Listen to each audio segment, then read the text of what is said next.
دوستو، تاریخ انسانی میں جتنے بھی جنگجو، جرنیل اور حکمران اب تک گزرے ہیں، ان میں چنگیز خان کا نام چند ابتدائی ناموں میں شمار ہوتا ہے، جنہوں نے مختصر وقت میں اپنی تلواروں کے بل بوتے پر دنیا کا نقشہ تک بدل ڈالا۔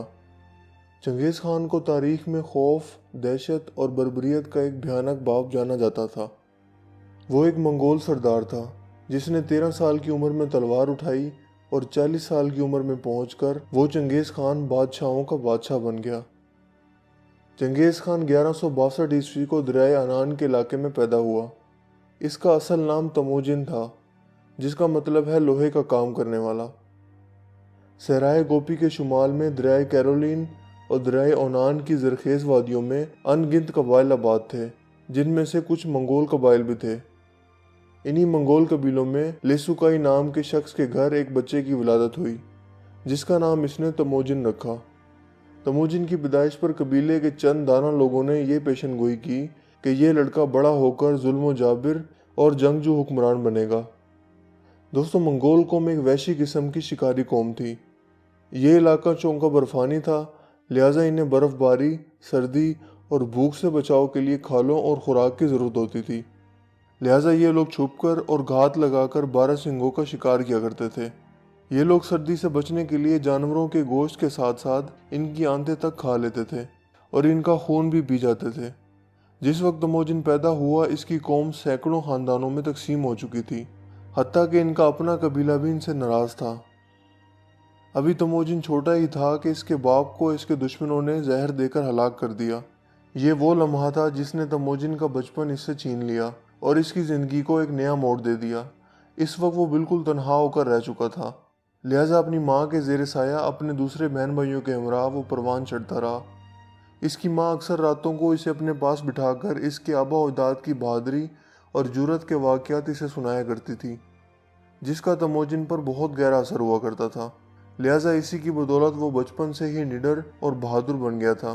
یوں وقت گزرتا گیا اور آخرکار 1175 کو اسے اپنے قبیلے کا سردار بنا دیا گیا، مگر اس کے اپنے ہی قبائل کے آپس میں جھگڑے شروع ہو گئے۔ اس نے تمام قبائل اور حلقوں کو اپنے زیر اثر کرنے کی بھرپور کوشش کی، کیونکہ اس وقت منگولیا پر کئی قبائل کی حکومت تھی۔ لہٰذا صورتحال کا جائزہ لینے کے بعد تموجن نے نہایت سمجھداری کا مظاہرہ کرتے ہوئے سب قبائلی سرداروں کو اکٹھا کیا اور مل کر دیگر علاقوں کو فتح کرنے کا منصوبہ پیش کیا، جسے قبائلی سرداروں نے خوب سراہا اور اس کی دانش مندی کے قائل ہو گئے اور اسے متفقہ طور پر اپنا سردار تسلیم کر لیا، اور دریائے انان کے قریب مجلس میں اسے چنگیز خان کا خطاب بھی دیا۔ چنگیز خان نے اپنی منصوبہ بندیوں اور ذہانت کے بل بوتے پر منگول سلطنت کو ایک مضبوط ریاست کے طور پر متعارف کروایا۔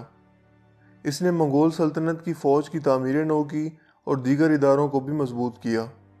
اس نے فوجی تنظیم کے جو اصول متعارف کروائے، وہ صدیوں تک فوجی ماہروں کے لیے مشعل راہ کا کام دیتے رہے۔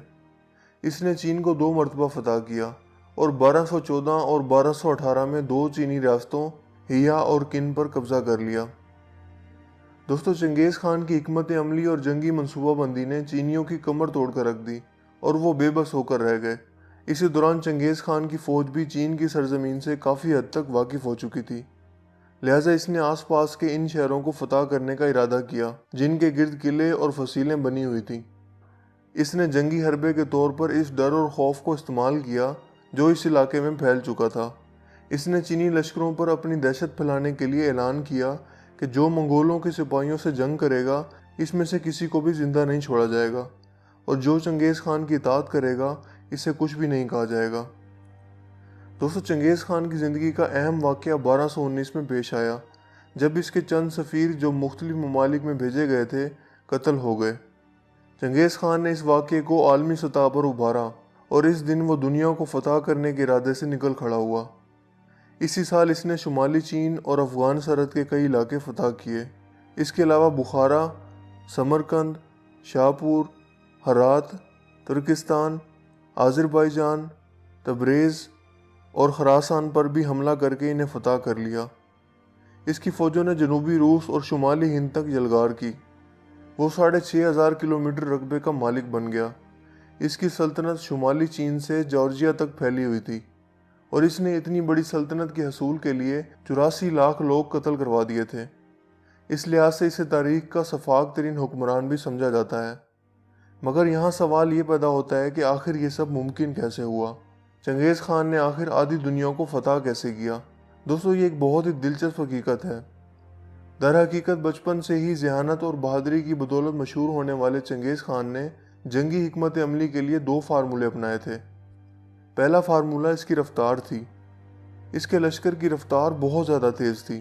وہ ایک ہفتے میں وہاں پہنچ جاتا تھا جہاں پہنچنے میں دوسری قوموں کو 1 مہینہ لگ جاتا تھا۔ اس مقصد کے لیے اس نے پیدل دستے ختم کر کے اپنا سارا لشکر گھوڑوں پر منتقل کر دیا تھا۔ اس کے ہر سپاہی کے پاس 3 گھوڑے موجود ہوتے تھے۔ دوران سفر جب کسی سپاہی کا گھوڑا تھک جاتا تو وہ اس گھوڑے کو ذبح کر دیتا تھا۔ اس کا خون دوسرے گھوڑوں کو پلا دیا جاتا تھا اور گوشت کاٹ کر اپنے پاس رکھ لیتا تھا اور یوں دوسرے گھوڑے پر سوار ہو جاتا۔ لہذا چنگیز خان کا لشکر بغیر رکے آگے بڑھتا چلا جاتا تھا۔ دوستو، دوسرا فارمولہ اس کی ٹیکنیک تھا، کیونکہ منگولی فوج کے لوگ یا تاتاری لوگ تاریخ کے وہ پہلے لوگ تھے جو گھوڑوں پر بیٹھ کر تیر چلا سکتے تھے۔ اس سے پہلے دنیا اس ٹیکنیک سے واقف نہیں تھی، اور اس سے پہلے جسمانی قوت کو جنگوں میں رفتار اور ٹیکنیک سے زیادہ اہمیت دی جاتی تھی۔ چنگیز خان کا لشکر بہت ہی ظالم اور شفاق تھا۔ جب بھی کسی شہر یا علاقے کو یہ لوگ فتح کرتے تو اس جنگ کے دوران ہلاک ہونے والے لوگوں کی کھوپڑیوں سے مینار بنایا کرتے تھے۔ جنگ کے دوران تمام لوگوں، بچوں، بوڑھوں، حتیٰ کہ جانوروں کو بھی قتل کر دیتے تھے اور خوب لوٹ مار کیا کرتے تھے۔ دوستو، چنگیز خان 18 اگست 1227 کو ایک جنگی مہم کے دوران مارا گیا تھا، جس کے بعد اس کے بیٹوں نے اسے اس کے غلاموں، بیویوں اور گھوڑوں کو ذبح کر کے اس کے خزانوں کے ساتھ کسی نامعلوم جگہ پر دفن کر دیا تھا۔ یوں چنگیز خان کی قبر 800 سال تک دنیا کی نظروں سے اوجھل رہی۔ مگر اکتوبر 2004 میں چنگیز خان کا مقبرہ دریافت ہوا اور دنیا کو پہلی بار اس کے مال و دولت اور شان و شوکت کا اندازہ ہوا۔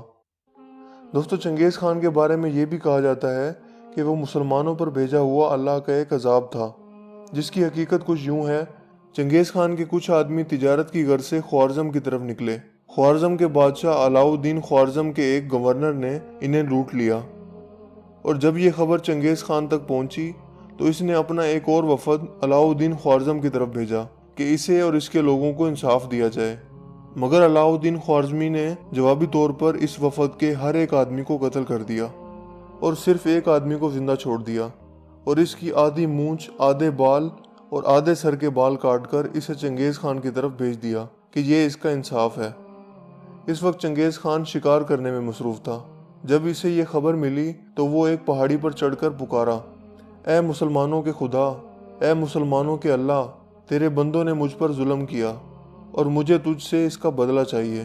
لہٰذا جب چنگیز خان نے ایران پر حملہ کیا، یعنی مسلمان ممالک پر حملوں کا آغاز کیا، تو جہاد کے لیے بہت سے آدمی بھی باہر نکلے۔ انہی آدمیوں میں سے کچھ اللہ والے لوگ بھی موجود تھے۔ وہ لوگ جب جہاد کے لیے نکلے تو انہوں نے دیکھا کہ چنگیز خان کے لشکر کے پیچھے فرشتوں کی جماعتیں موجود ہیں، اور وہ یہ کہہ رہی ہیں کہ اے کافر جماعت، ان ظالموں پر ٹوٹ پڑو اور انہیں ختم کر دو۔ دوستو، چنگیز خان اکثر کہا کرتا تھا کہ میں نے زندگی میں ہر دشمن کو شکست دی ہے، مگر میں اپنی تقدیر کو فتح نہ کر سکا۔ اور یہی دنیا کے اندر انسان کی حقیقت ہے۔ انسان سب سے لڑ سکتا ہے، ظلم و ستم کی داستان رقم کر سکتا ہے، مگر آخر میں اسے اپنے انجام کو ضرور پہنچنا ہے۔ انسان اپنی تقدیر کو اور موت کو کبھی بھی شکست نہیں دے سکتا۔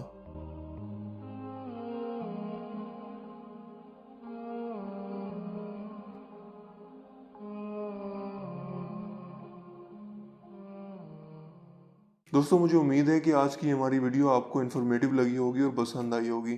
اگر ویڈیو آپ کو اچھا لگا تو اسے لائک کیجیے اور دوستوں کے ساتھ شیئر کیجیے۔ مزید اس طرح کی ویڈیوز کے لیے آپ ہمارے چینل کو ضرور سبسکرائب کیجیے۔ آپ اپنی رائے کا اظہار کمنٹس میں بھی کر سکتے ہیں۔ میرا نام ہے اسیف شفقت اور آپ دیکھ رہے ہیں اسی ٹی وی۔ میں ملوں گا آپ سے ایک نئی انٹرسٹنگ ویڈیو میں، تب تک کے لیے اپنا بہت سا خیال رکھیے گا۔ Thanks for watching. اللہ حافظ۔